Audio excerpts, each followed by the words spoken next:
Hey guys, welcome back to another episode of Ask Zach. Today we have the privilege of having Daniel Rush. He is the head cross-country and track and field coach at the Masters University. Daniel, I remember when I was in high school and I have my cross necklace. I would have my "I can do all things through Christ" quote on my shoes. Yep. And I remember thinking, a Christian athlete is simply somebody who is a Christian and who is an athlete. And as I would maybe go before a race, I would see hundreds, if not thousands, of people praying, thinking, oh, also a Christian athlete. Before basketball games, I would see more people praying or saying in interviews, yeah, praise God. My question for you, Daniel, is we see so many people claiming to be Christian athletes. I wonder, what is maybe a misconception about this word Christian athlete, a differentiating feature that a true Christian athlete has versus a false Christian athlete?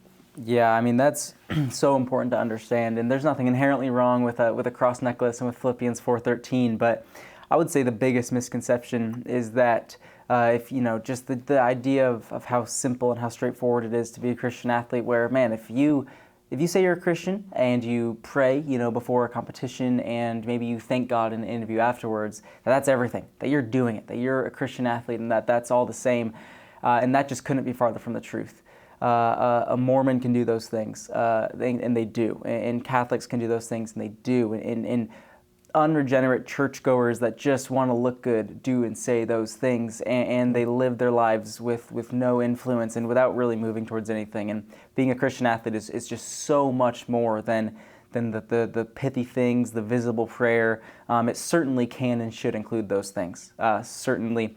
But whether you're talking about athletics or any walk of life, the mark of a true believer is consistency and integrity and what the mission of their life is. And the Christian, Christian athlete who maybe does those things in the spotlight, and then you watch them 5 minutes later or the next week in the bad competition look completely different, that's when the cross necklace can do extreme damage. Oh, that person's wearing a cross, he says he's a Christian, but they're acting in this way. That doesn't make any sense, and that's when it can hurt.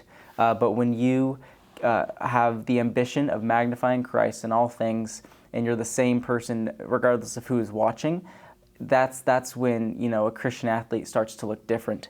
And if you're going to call yourself a Christian athlete, you better look different than the rest. There better be something unique about you beyond just the prayer before and the interview afterwards. Because if there's not something different between you and the rest of the world, then Christian or not, you're making no difference and you're having no impact. And so that difference can look a lot of ways, but simply stated, it's just how much can I look like Christ, and how much can I show other people that, whether it's in the spotlight, behind the scenes, the one-on-one conversation, at lunch when you meet someone or whatever it is. And the bottom line is, I would say, you better look different than the people that just say it every once in a while.